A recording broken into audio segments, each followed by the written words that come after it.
Alright, what's up everybody? Welcome back to the YouTube channel. Today we're going to be talking about RLCS scenarios, what happened in NA today, because the RLCS Spring Invitational is going on right now today, an hour after I post this video. So if you guys aren't already, make sure to go watch that. It'll be live on Twitch on Rocket League's channel. But we're going over the scenarios, what games happened today, who lost to who, what upsets there were. And we're also going to be going over some scenarios about how teams can clinch the major or clinch their spot in the top 5. So anyways, we'll get right into it and I'll see you all in game number 1. All right, getting into game number 1. Looks like we got Angel on our team. Not sure if this is the Angel that I know or not, but either way, I mean, he's leaving me the boost, so that's already a good sign. Try to just keep this going around. Can't quite get it in the top corner, but that's fine. Actually, I like Angel there, staying on the play, even though he didn't... Oh! I really did not see that pinch coming through. But Angel stayed on the play there, even though he had low boost. I actually don't think this is the Angel that I know. Which was smart, because, you don't really need full boost to get pressure. And if you're able to get pressure and your teammate has full boost, like I did, then you can still get a threatening attack. Can probably score this actually. So I'm just gonna take a shot here to the left side. Nice, good placement. But yeah, in case you guys aren't aware, the North American Invitational is going on right now. I'm recording this after Friday's games, which a lot of chaos happened today, a lot of upsets, a lot of kind of expected results as well. But basically, before this regional, normally what'll happen is that there's 3 regionals in a split, right? And at the end of the split for Europe and North America, the top 5 ranked teams will go to the major, right? That's how it's worked for a while now, and that's how it works this season as well. However, normally there will be one team that does so well during the first 2 regionals, or maybe 2 teams or 3 teams. Oh my god, what?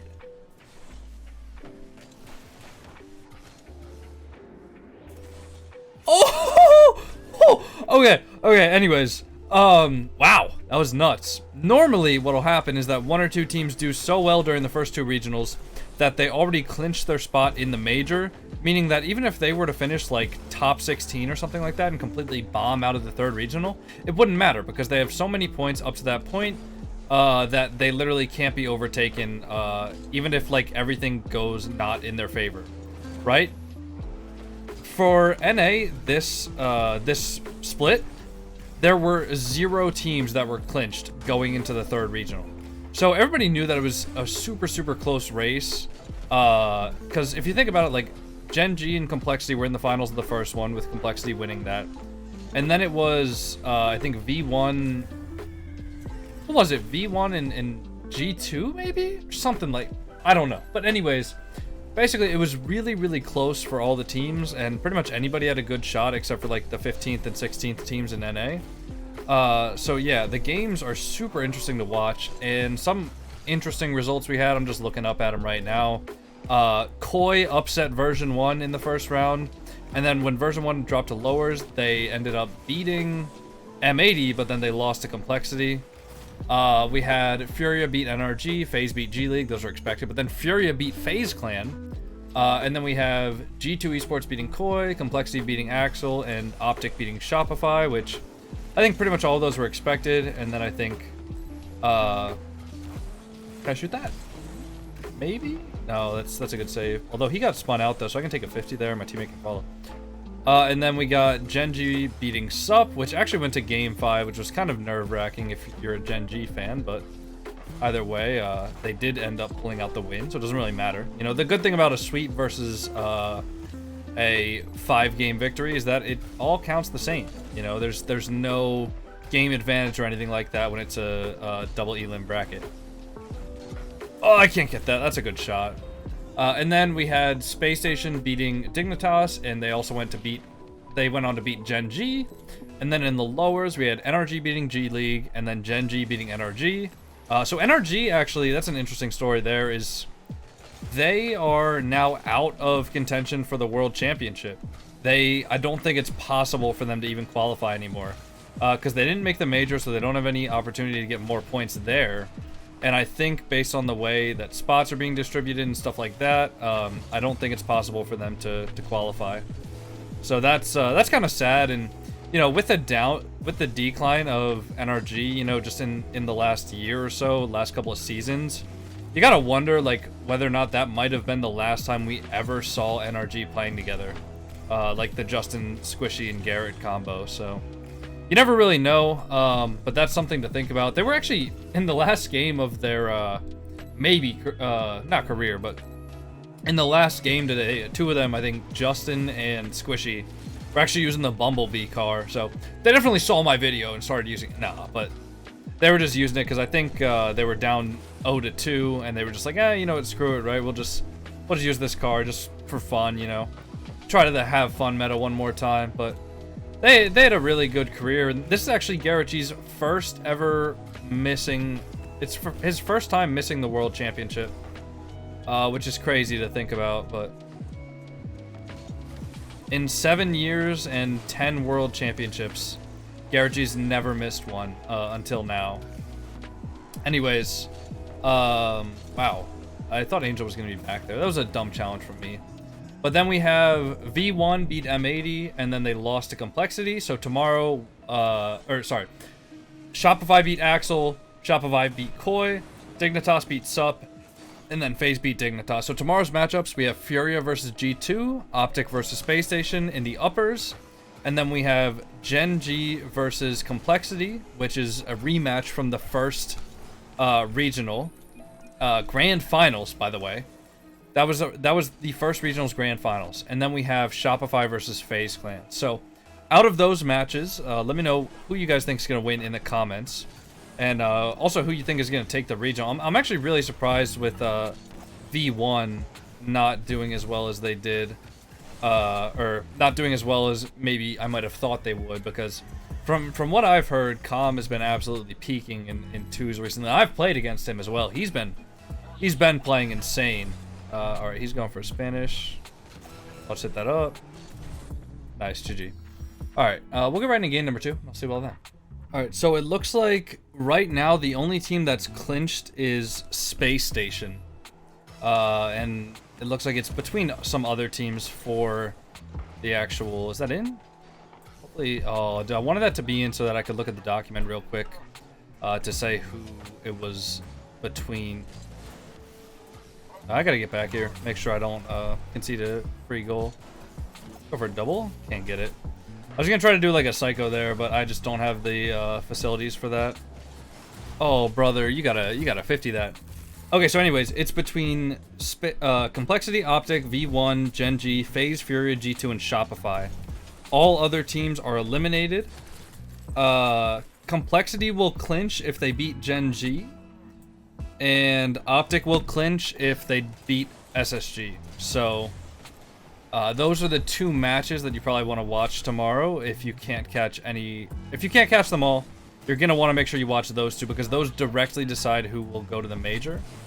And then there's also a bunch of other scenarios, like if one team like loses, they'll be eliminated. If you know, so like clinches just means that there's no other possible scenario in which they can in which they'll get eliminated if that thing happens. So for example, Complexity clinches if they beat Gen G. However, Gen G is eliminated if they lose to Complexity.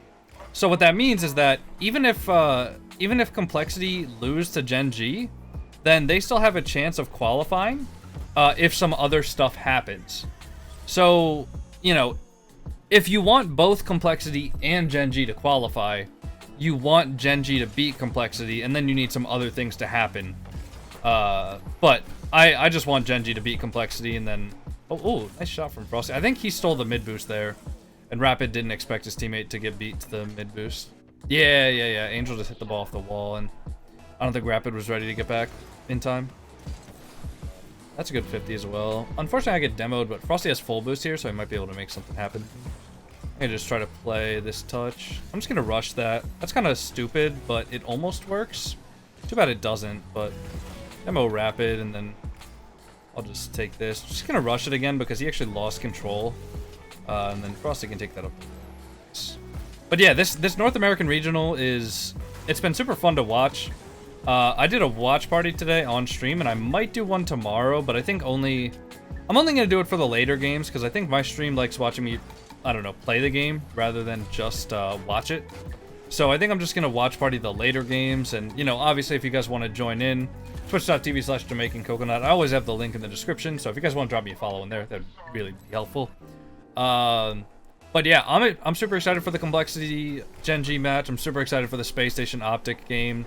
It's tough because I like all the guys on Optic and I like all the guys on Space Station, but like Space Station already clinched, so I kind of want to see Optic win, and then I want to see Optic at the major so bad, man. I feel like they're all too talented to not be there. Same with like, dude, there's so many like talented teams in NA that I feel like just haven't quite got it down yet. Like, I think Shopify is one of the most talented teams in the world, probably. I just don't think they've quite got the consistency yet.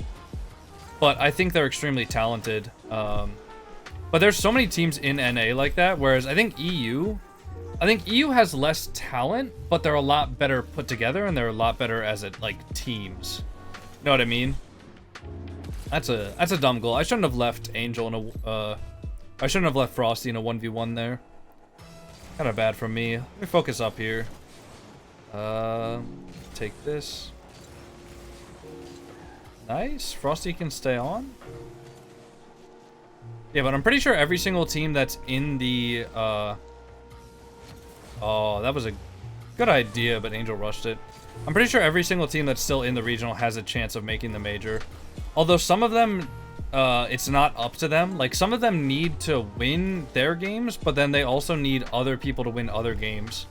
Because if you think about it, like, if you have 40 points or something, and the next person up above you has, like, 60, even if you get, like, 21 points that you need, you also need the team that has 60 points to not get over 60, because then you have to do more.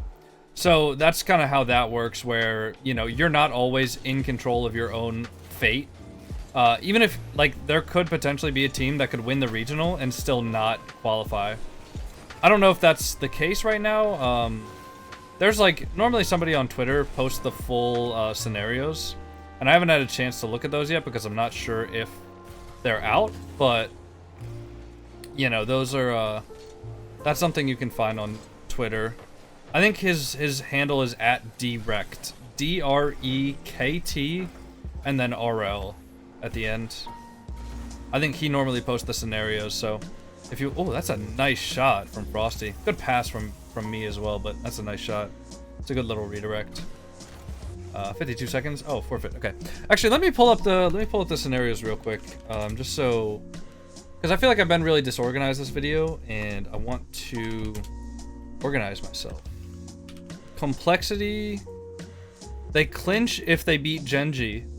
All right, so that means no matter what, if they beat Gen G tomorrow, which you can see right here. Actually, let me pull this here. So if Complexity beat Gen G, which is the lower matchup, then Complexity will be in the, they will go to Boston. All right, they'll make the major, right? Optic Gaming clinches if Optic beats Space Station. So if Optic beats Space Station here in the upper rounds, Optic will be going. And then Gen G are eliminated if they lose tomorrow. FaZe are eliminated if they lose tomorrow. Shopify is eliminated if they lose tomorrow. So that's actually another big game. So both of those teams, if they lose, they're out. They're done. And then V1, even though V1's eliminated right now, they have enough points where if Shopify beat FaZe, or G2 beat Furia, or Gen G, or Complexity beats Gen G, then they could still make it. And there's full scenarios on this spreadsheet as well. Like, here's all of the spreadsheets, but I don't really have time to go through all of these. We'll get right into game number 3. I'll see you all then. All right, getting into the last game of the video. I know that's kind of a different style of video. Normally I would just talk, but I feel like there was too much information to kind of just talk about it. You know, I was finding myself getting lost a little bit, so hopefully we can get this last game of the video and just, you know, just kind of be good here, I guess. I don't know. All right, I'll get back here. Good challenge. Oh wait, Okay, I'm gonna go on this. Just try to take a soft touch there. I get the second 50 as well. That's actually huge rather than, you know, if I were to just hit it into him and then he was to dunk me, that could have been really bad. But because I get the second 50, I force his teammate to go as well in order to beat me. Right, that should be fine there. I can actually just take this across. I need the boost though. Or he can take it. It's all right as well. Maybe you can get a demo. Close. That's a good try. I like the vision there. I didn't really get the best touch. Just gonna hit that over him and just take this back boost. Right, he ended up jumping for it. Let's go for a fifth flip reset here. Over him? No, I got bumped. Oh man, that was a good play too. It's just unfortunately I got bumped into the ball, so my teammate wasn't able to score it. I'm gonna wait behind him here. Just play this. Flick it high. Just gonna hit that off the corner. Maybe my teammate can go. Nah, that's a good recovery from Hyper Fires. Hyper Fires 5609. I'll hit that to him. Good touch from my teammate, actually. Can hit that over that guy. Try to take this full boost. Oh, I actually missed. So let me demo that guy instead of hitting the ball. And the ball pops out to me. Nice. I'm not gonna lie, in between games, I was on my YouTube analytics checking one of my videos, and somebody in the comments said, I overplay my skills so much. You guys got me. You guys got me. You figured out my secret. I'm cocky. I don't think I'm cocky. I think I'm confident. And I think that I point out other people's mistakes. And because I do that, people think that I'm like a god or something at this game. But that's not it. I'll point out my own mistakes too. But, you know, for some reason, like whenever you say anything bad about somebody else, like not even bad about them personally, I think it's mostly just like, if I were to point out a mistake that somebody made, I'm doing it not to be malicious, but to try and help the people that are watching so that you guys don't make the same mistakes. But when people think that I'm doing it to be malicious, so they feel like, oh, well, you suck too, dude. It's like, okay, but that's not why I was pointing it out. But anyways, thank you for defending the random guy that you have no idea who he is, you know what I mean? I don't know, it's a weird thing. I still get it, and people always like, I don't know, people are just gonna comment stuff just to hate, but I think people see somebody commenting on somebody else and always assume that it's malicious, but when I do it, I'm genuinely just trying to help people out. Trying to help people. See, like right there, awful dive. I shouldn't have done that. I should have had a little bit more patience, and then maybe my teammate wouldn't be in a 2v1 situation here. That being said, that's also a bad touch from me, but unfortunately my teammate dunked it, so like I got a good touch here. Would have went out to the corner, but unfortunately my teammate was in a bad spot. But that's kind of tough too, because I also could have gotten a better touch there. I'm just gonna shoot that. Nice, good kickoff from my teammate. Mostly just a bad kickoff from the opponent. When you're in twos, you don't want the kickoff to be popping up. Because typically, like, if it pops up, then the person who's cheating is going to have a lot harder of a time following it. So you want to make sure it's, like, not popping up.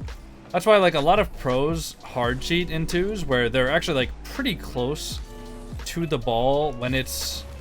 They're pretty close to the ball when it's being... Oh, he needs to save that. Beautifully done. They're pretty close to the ball when it's actually 50'd off the kickoff. And the reason is because every pro understands that they're not going to, you know, 50 the ball to the point where it, like, pops up in the air. They're all going to pretty much control the kickoff 50 so that it stays down. Because if it pops up and it pops up behind where you kick off, like if it goes towards your side after it pops up, then you pretty much just get scored on instantly. So both teams just try to make sure that it doesn't pop up, and they try to just kill it on the ground or push it to the side on the ground. But generally, like, if it goes onto your side but it's on the ground, it's not as threatening as if it goes to your side but it's in the air, if that makes sense. No.